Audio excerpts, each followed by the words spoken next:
Hello everyone, আসসালামু আলাইকুম। আপনারা সবাই কেমন আছেন?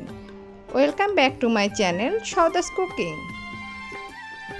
আজ আমি আপনাদের রান্না করে দেখাবো দেশি শিং মাছের ঝোল।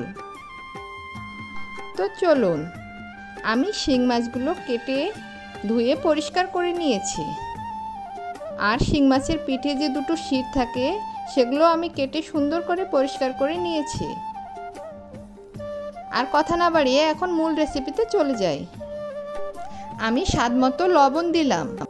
এবার হাফ চামচ হলুদ গুঁড়ো, 1.5 চামচ লাল মরিচের গুঁড়ো, হাফ চামচ জিরে গুঁড়ো ও হাফ চামচ রসুন বাটা দিলাম।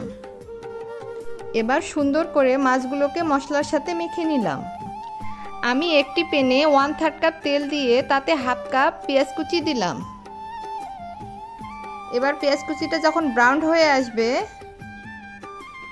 তখন মাছগুলো দিয়ে দিব। এবার আমি ভালো করে কষিয়ে নিব। কিছুক্ষণ এভাবে কষিয়ে নেওয়ার পর এবার পানি দিয়ে দিলাম। এভাবে একটু নাড়াচাড়া করে আমি ঢাকনা দিয়ে দিব। এবার পরিমাণ মতো ঝোল রেখে চুলা বন্ধ করে দিলাম। এই তো খুব সহজ পদ্ধতিতে ঝটপট করে রান্না করে নিলাম দেশি শিং মাছের ঝোল।